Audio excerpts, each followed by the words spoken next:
Krishna Chaitanya Devam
Padakamana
Say? I'll dive into the nectar. You're going to try. You want glasses on? Okay.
Jaya Radha Madhava Jaya Kunja Bihari Jaya Radha Madhava Jaya Kunja Bihari Jaya Gopi Jana Vallabha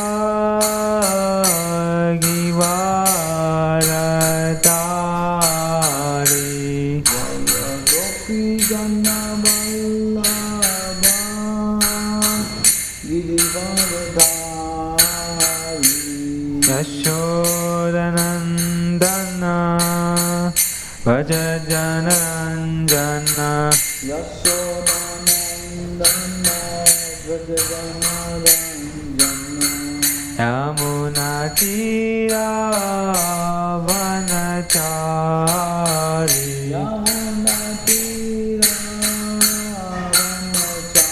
Vanachari Jaya Radha Madhava Jaya Kunja Bihari Jaya Radha Madhava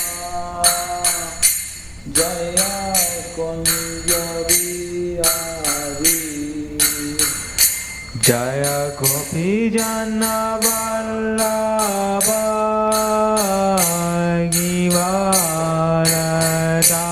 Givaratari Jaya Gopi Jana Vallabha Givaratari Yashodanandana Vaja Janaranjana Yashodanandana Vaja Janaranjana Yamunatira Vanachari Yamunatira Vanachari Jaya Radha Madhava Jaya Kunja Bihari Jaya Radha Madhava Jaya Kunja Bihari Jaya Gopi Jana Vallabha Givaratari Jaya Gopi Jana Vallabha Givaratari Yashodanandana Vaja Janaranjana Yashodanandana Vaja Janaranjana Yamunatira Vanachari Yamunatira Vanachari Hare Krishna Krishna Krishna Hare Hare Hare Rama Rama Rama Hare Hare Hare Krishna Krishna Krishna Hare Hare Hare Rama Rama Rama Hare Hare Hare Krishna Krishna Krishna Hare Hare Hare Rama Rama Rama Hare Hare Hare Krishna Krishna Krishna Hare Hare Hare Rama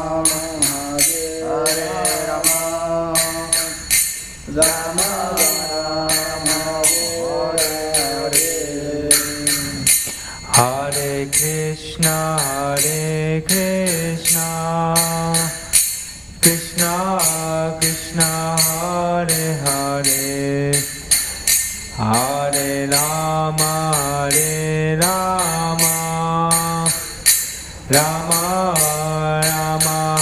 Hare Hare. Hare Krishna, Krishna Krishna, Hare Hare, Hare Rama, Rama Rama, Hare Hare. Shishi Vada Gopinanda ki, Sitaram Lakshman Hanuman ki, Shri Govardhana ki, Srila Prabhupada ki. Hare Krishna. We are reading from Bhagavad Gita, chapter 6, verse 3.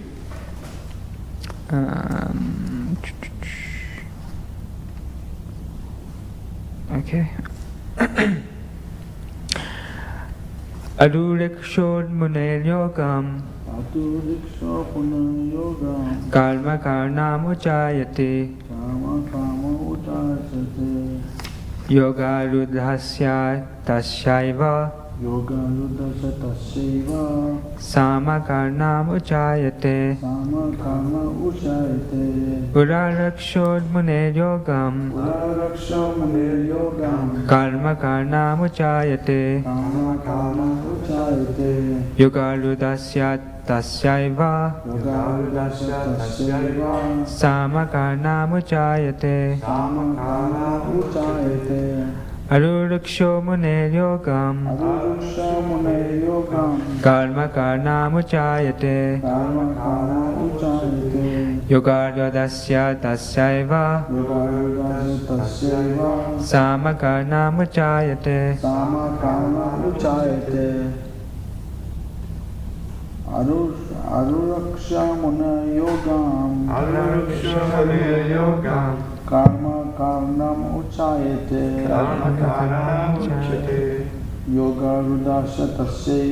Yoga Rudasya Tasyaiva, Sama Karnam Uchyate,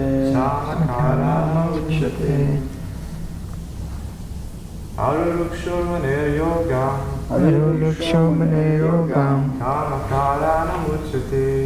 Karanam Uchyate, Yoga Rudhasya Tasyaiva Yoga Rudasya Tasyaiva, Sama Karnam Uchyate. Sama Karmanam Uchyate. Alright, so word for word, Aruruksho, Aruruksha, who has just begun yoga. who has just begun yoga. Mune, Mune, of the sage. of the sage.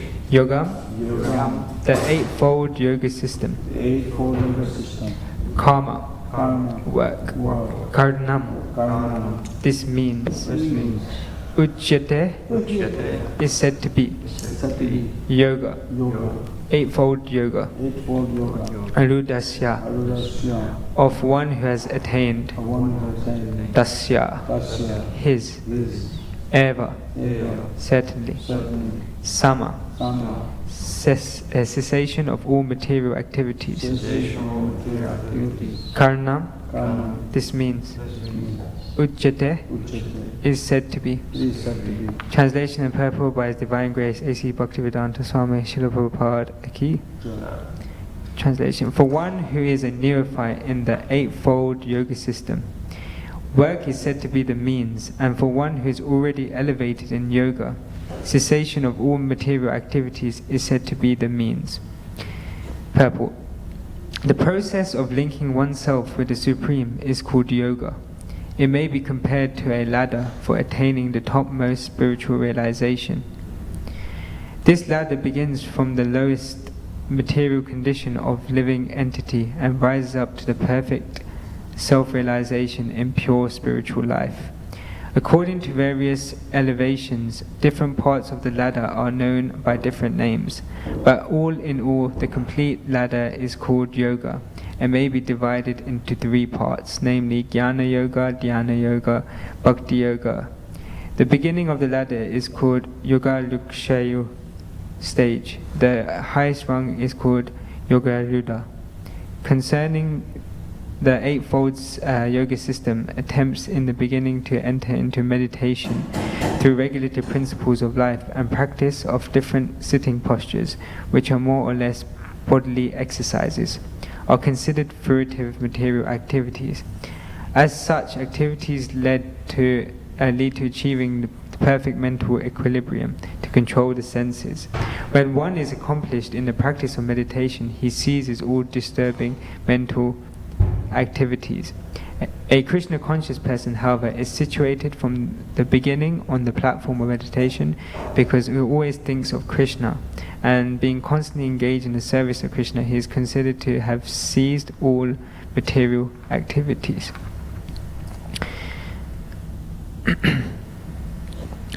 Omegyantamidandasya jnananjana shalakaya chakshul ummilitam yena tasmai Shri Gurave Namah. Shri Chaitanya manobishtam stapitam yena bhutale swayam rupa kadamayam dadati svapadantikam vande ham Shri Guru Shri Yuta padakamalan Shri Guru Vaishnavamscha Shri Rupam Sagrajatam Sagana Lagatam Vitam Tam Sajivam Sadvedam Sadvatudam Parijana Sahitam Krishna Chaitanya Devam Shri Radha Krishna Pada Sahagana Lalita Shri Vishakam Vitamscha He Krishna Karana Sindhu Dina Bandhu Jagatpate Gopesha Gopika Kanta Radha Kanta Namostate Tapta Kanchana Gaurangi Radhe Vrindavaneshware Vishabhanu Sutate Vipranamami Haripriya Vancha Kalpatarubhyascha Kripa Sindhubhya Evacha Patitanam Bhavanebhyo Vaishnavebhyo Namo Namah. Shri Krishna Chaitanya Prabhu Nityananda Shri Advaita Gadadhar Shivasari Gaura Bhaktivedanta. Hare Krishna Krishna Krishna Hare Hare Hare Ram Ram Ram Hare Hare. Hare Krishna. So before we start, I'd like to seek blessings of all the Vaishnava watching online and in the temple room. And thank you for the seniors for allowing me to have this opportunity to speak. And I pray I can say something of relevance and for spiritual advancement. So this verse is saying, if one is not experienced in the Eightfold Yoga system, then one must instead go through other means like Karma Yoga, different types of yogas. If one is on the platform of this yoga system, then renouncing material activities is the means. So I was reflecting on this, and I was thinking about when I first came into Krishna consciousness, one of the first things I used to do is to sit and try and meditate. This is before I knew what kind of chanting really was. And one of these things where you try to become present in the moment, and you listen to your breath. And I remember I'd sit for 5 minutes, then suddenly I'd snap out of it, and in actual fact 40 minutes had passed by, and realizing I'd fallen asleep, and that was that was it. So meditation like this is very difficult. Our mind's always kind of going different places. So I don't know if you ever tried to read a book when you're really tired, or study when you're really tired. You just can't concentrate in any way. So the mind is forever flickering. So it may remind me of this verse that comes later, 6:34.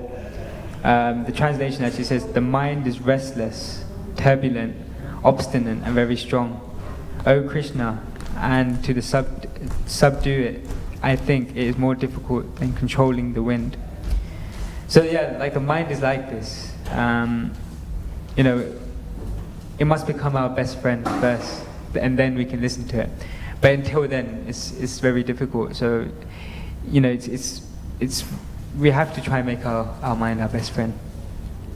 So the 8 limbs of Astanga Yoga help one reach the state of meditation to the Supreme Lord. So there's 8 of these. So I'll just quickly flick through them. So there's yama, which is self-restraint or moral disciplines, like not stealing or being nice to others, something like that. Then there's niyama, which is positive duties, like doing something nice for someone. Then there's asana, keeping good posture. Then there's pranayama, which is breathing exercises or techniques. Then there's pratyahara, sense ritual. Then there's dharana, focus, concentration. Then dhyana, meditative absorption. Then samadhi, which is obviously bliss. So this is kind of like the full picture of the eightfold yoga system. But can you imagine like trying to actually follow these things? All of them, especially. This is what we need to actually be able to practice these meditative techniques like Astanga yoga. So trying to go within, it's very difficult, and these are laid out in this verse, or in other verses of Bhagavad Gita, as a means. So you have to jump through so many hoops to actually get to a good state where we can actually go within. But this is why Bhakti Yoga is so amazing, because it's a lot easier. We don't have to sit and try and perfect all of these things. We can simultaneously kind of work or read, chant, and we don't need to just stick to one thing. We don't need to go to the forest and just chant our rounds like all day, or try and go within. I was just reflecting on one of the main points I wanted to kind of dive deep into is how Bhakti Yoga is kind of better than any other yoga system. I think this is like a really important point. So as we know, Bhagavad Gita is split into 3 main sections. We've got Karma Yoga, Bhakti Yoga, Jnana Yoga. So I was just thinking, what I was reading the other day, the purport of 646, which explains when the linking process is predominantly in fruitive activities, it is called Karma Yoga. When it is predominantly empirical, it is called Jnana Yoga.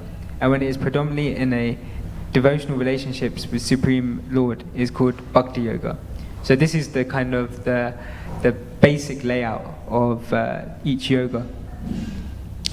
So the impracticality of Karma Yoga is there's different type of attachments. So there's attachment to some of fruits of your labor, which is Sakama Karma Yoga, or attachment to work itself, but detached from fruit of your labor, which is Nishkama Karma Yoga. As stated in Bhagavad Gita 3:40, the senses, the mind, and the intelligence are sitting places of lust. Through them, lust covers the real knowledge of the living entity and bewilders him. So when one is lusty, they become bewildered, and that it's very difficult for them to detach from the results of their labor. Because our mind is so, like I said earlier, it's very unsteady. So within Bhakti Yoga, we follow obviously the regulative principles. You chant and you ultimately render devotional service unto the Supreme Lord. And then you can offer the fruits of your labor to the Supreme Lord. You then automatically detach, because you're attaching to the Supreme Lord, which covers everything. And then ultimately, from there, you can reach the love of God. Therefore, when we're attached to Krishna, there's no room for unsteady mind. If we're, in the most high level of Krishna consciousness, I guess our minds will be completely situated in this. Until then, we just have to practice. So yeah, one of the things I was thinking about is, trying to be in goodness. If we first come into goodness, and then we can ultimately transcend this. But anyway, this is what I got from why Bhakti Yoga is better than kind of Karma Yoga. So according to Purport of 647, when Karma Yoga increases in knowledge and renunciation, the stage is then called Jnana Yoga. And in Jnana Yoga, obviously the emphasis is on knowledge of the soul. So as stated in Purport of Bhagavad Gita 12.5, transcendentalists. Think of dental. Yeah. Transcendentalists. Transcendentalists, there we go. Who follow the path of inconceivable, unmanifested, impersonal feature of the Supreme Lord are called Jnana Yogis. And persons who are in full Krishna consciousness, engaged in devotional service of the Lord, are called Bhakti Yogis. Jnana has the propensity to be situated in impersonalism, which means they don't see Krishna as a person. So then, I was reading this verse, and then it's interesting because then in the purport it says, whereas the path of Bhakti Yoga, the process of being in direct service of Supreme Personality Godhead, is easier and is natural for the embodied soul. The individual soul is embodied since time immemorial. It is difficult for him to understand that he is not the body.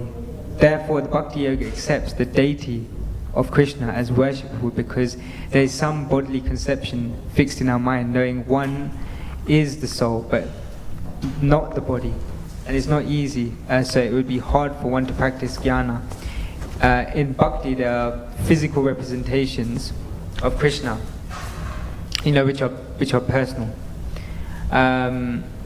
So I was thinking, there's so many different physical aspects of Krishna around us. Like I said, there's murtis, there's deities, there's books.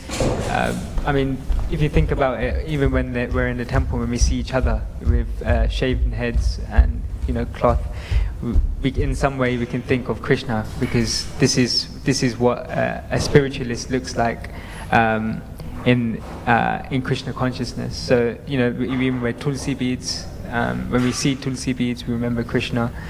So everything accumulates to always thinking of Krishna. And I remember in our Gita Life group, we were thinking about this idea of always thinking of Krishna.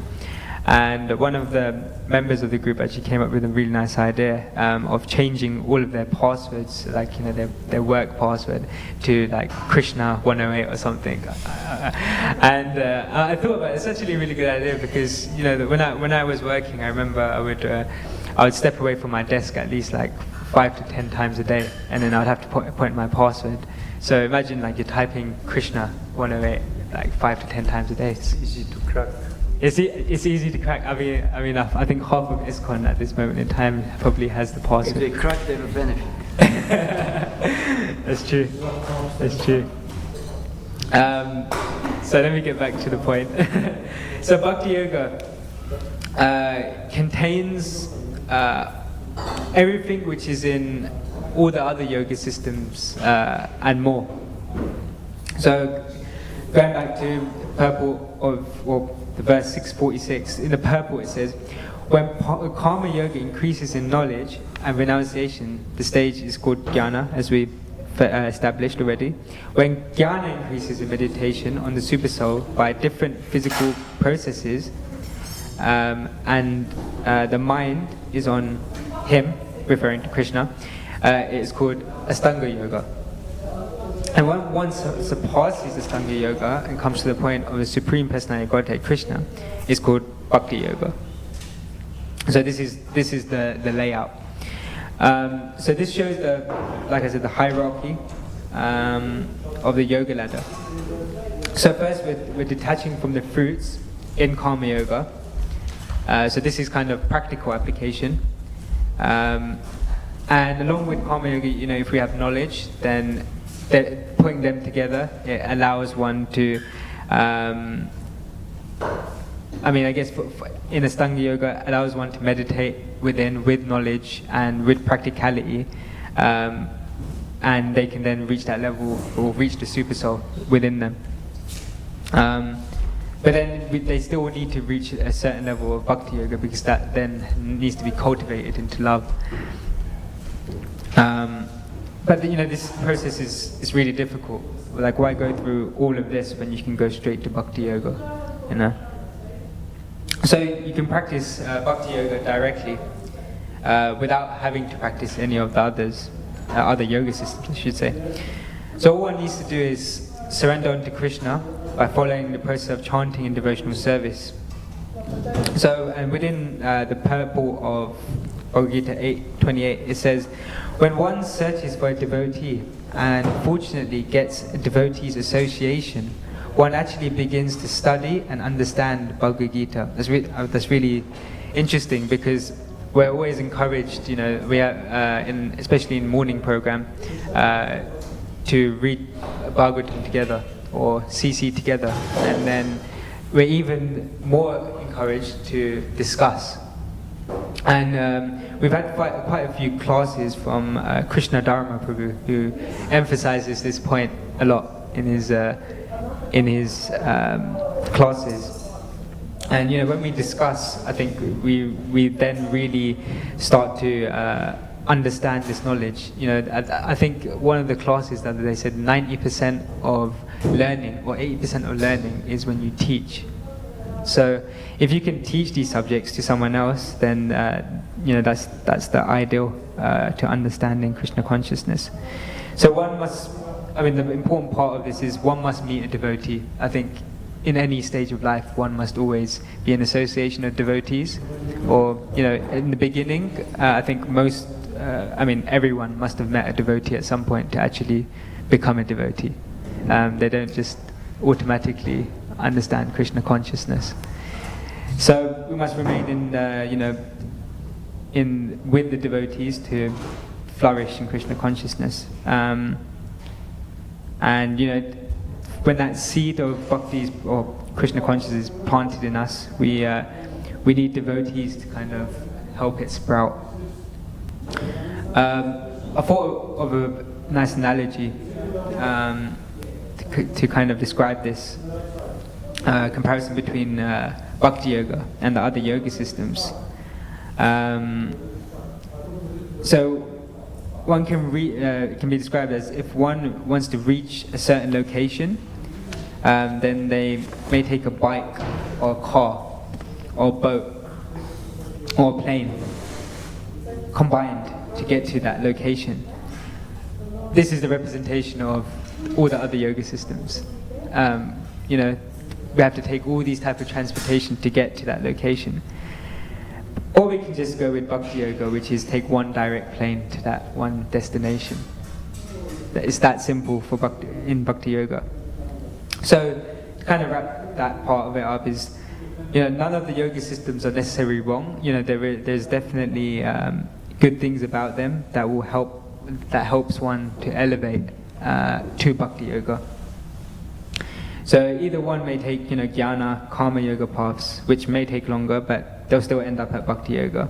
Or one can immediately just start practicing Bhakti Yoga. Simple as that.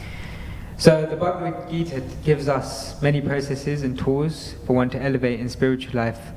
Krishna tells Arjuna so much in Bhagavad Gita, allowing anyone to elevate in one way or another.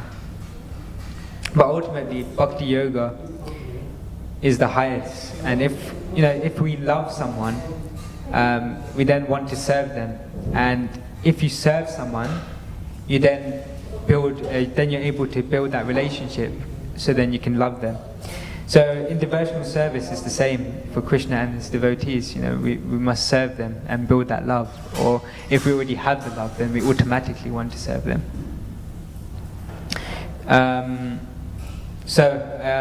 Just to kind of conclude, we just need to endeavor to serve, and Krishna will see we're trying to love him, and he'll reciprocate. that's the simplicity of Bhakti Yoga. We don't need to really bother with anything else. Easy as that. Thank you very much. Hare Krishna. Any questions or reflections? Just nice points, very nice points. But by service you develop, see, like it's not like we love somebody at the beginning.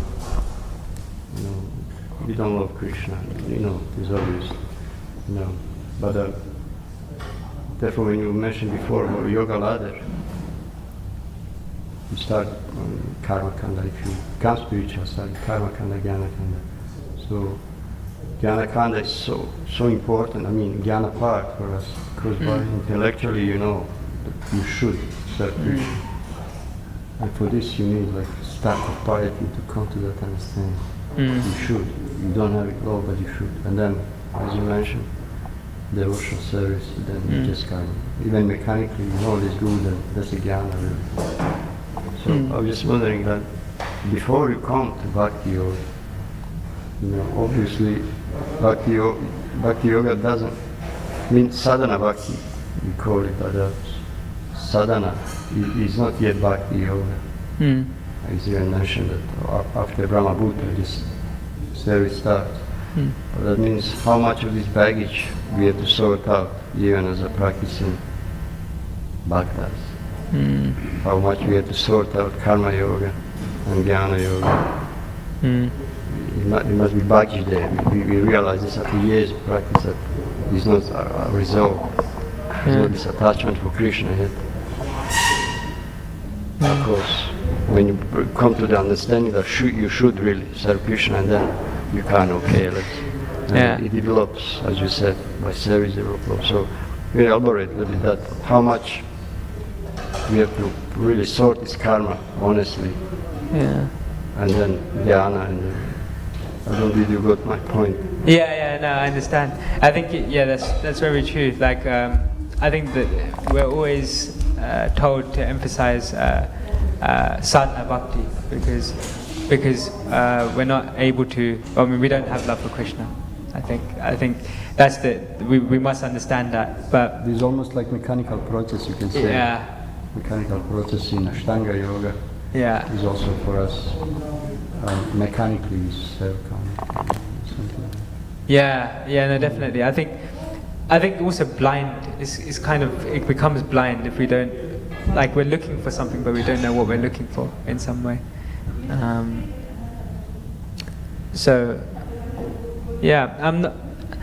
think what we're trying to do, especially in Krishna consciousness, is build a foundation using karma and jnana yoga.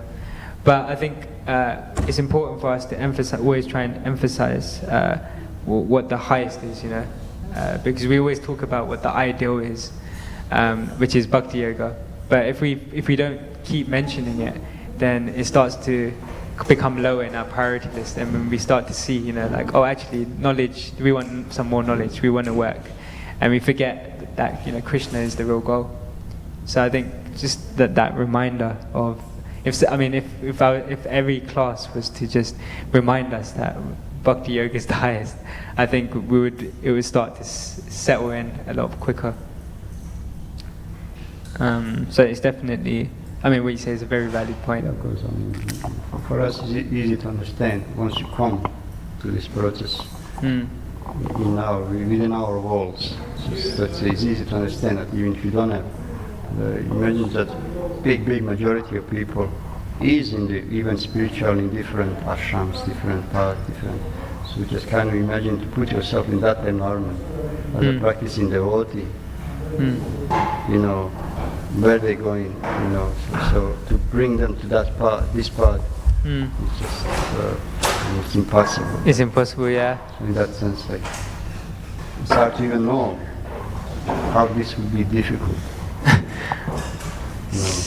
They're paths and they're attached to that. So I don't know where I'm going with that, but I just kind of try to have a broader picture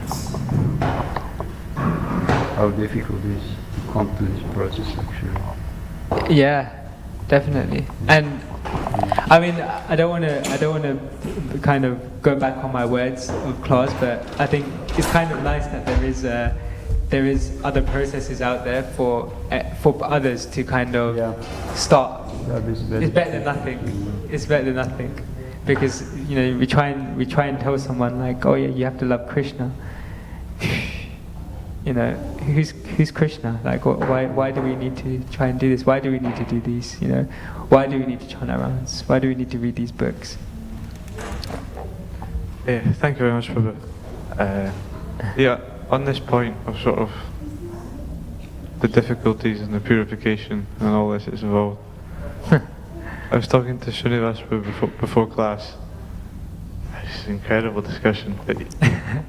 He was sort of saying that it was, I don't know if he was being serious or if he was just joking, but there was this prayer that he'd been given that would get us free from all material attachments. Because beforehand he was saying, the point Prabhupada makes so much that all our suffering is due to our material attachments.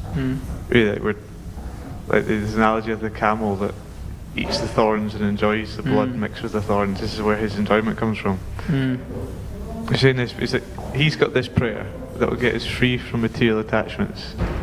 But then on one hand, if you're going to, he's got it, and you can say it, but then you'll be free from material attachments. And like, I was sort of thinking, do I actually want this? Because if I can't say that prayer with sincerity, it's not going to happen. Yeah, that's definitely interesting. I mean, we can say, we could even go to demigods and do sacrifices to also get rid of our material attachments. But the point being is, how is that going to help us on our spiritual path? If it's not for Krishna, then what's the point? It's like there's so much suffering and purification. But that's. We're still the cause of this. But suffering. To get to the end goal, we have to go through that purification. Otherwise, you can't just snap your fingers, say a couple of prayers, and that's it. We have to go through the process. Without the process, the end goal is nothing. But my question is, is this process of purification just to change our desire, so we actually just do not have material desire anymore, we only desire Krishna? Or do we have to have this change of desire in order to properly go through the process? What's the purpose of the process? What's the purpose of the process? I mean, like I said, bhakti is love of Krishna. So that's the end result of the process, to love Krishna. And like I said, if one wants to love Krishna or love anyone, then they first must serve them. And when you serve someone, you then start to, like I said, love them. So that's the end goal. But to be able to get to that platform of actually, in our heads, actually loving Krishna, then we must attach to Krishna. And we can't attach if we have other material attachments. You can't have it both ways. It's either you're attached to, if you're attached to Krishna, you're attached to this, I guess, the super soul in everyone also. But so we first, the process allows us to get rid of our material desires to attach to Krishna. But if one tries to attach to Krishna, you're automatically getting rid of material desires. They're automatically, they're already covered, because you're not thinking about anything else. You're just thinking about Krishna. I think that's the important. I don't know if I answered your question or not. Does that make sense? Yeah, that helps. Are you sure? But still, the end result is that. Actually, no, I've not got it clear enough in my head to actually ask a proper question here. I'm sorry. Cultivate to be detached, prayer to please free me, Krishna may if you really pray, but you may not like it at all. So there's a fear in us also. Of course we should be free, but the point is just serve Krishna, cultivate Krishna consciousness. And your heart grows. And and fills up with, nectar of Krishna consciousness. as he said, who cares for material desires? If we just so, will be vanish, we just go. It's not like separate endeavor. Yeah, this separate endeavor, try to be free. No, we try to be attached to Krishna. That's what we have to try, not to be free from material endeavor. Serve Krishna, you will see your heart you're opening more and more, blossoming more. And then, material desire is just side effects. But initially, you have to have a jnana. You have to understand, really understand why you should, and keep your mind in yourself and cultivate it. And then, only endeavor we have to do is to try to not cultivate material desires. So far, we put this, fuel on that fire. You're not going to be able. You cannot. You just can't. Only pulling you. So therefore, what you see, what you hear, what you do, what you think, to direct to Krishna, That's all. A little bit, that's a tapasya, your habits, your whether temptations, but you know what you're going to reach. See and the result of everything, This will drag you somewhere else, So in that sense, it's a tapasya in that sense, but we will be on Krishna consciousness, always something, Krishna, something, always something. There are so many varieties. Serve, chant, read, study, do. In association with devotees, that's important thing. We are around devotees. And then how they grow. Yeah, we often also, I find this last point, we often focus on the wrong things as well in Krishna consciousness. Like, I remember someone told me that Shyamasundar Prabhu came to the manor and someone asked him a question like, what austerity should I perform, to get higher and more advanced in Krishna consciousness? And Shyamasundar said, is 4 regulative principles and chanting 16 rounds not hard enough as it is? And you want to add more austerities in? Perfect those first. If you perfect those, then your spiritual life will come with it. So, in Krishna consciousness, sometimes we start focusing on things that we don't need to focus on, like purification. Like we don't need to focus on purification. Purification will come if we endeavor to, love Krishna. It automatically has to come. It's a natural process. But in our minds, we start to manufacture things a bit too much and try to make it mechanical in some way. We're trying to find a pill, We're trying to find the pill, exactly. Yeah. Method, system, it will be easy. Like a pill, like a medication. This is what you're trying to do. Introduce something else, you think this will make things. Yeah. So, quick things, this is all of those. Very true. We have a yes. We are not like Christians, we say no, without giving you something positive. So, that sense, Alright, we'll end there. Any other questions? No? Perfect. Alright, Srila Prabhupada ki. Bhaktivedanta Manor ki.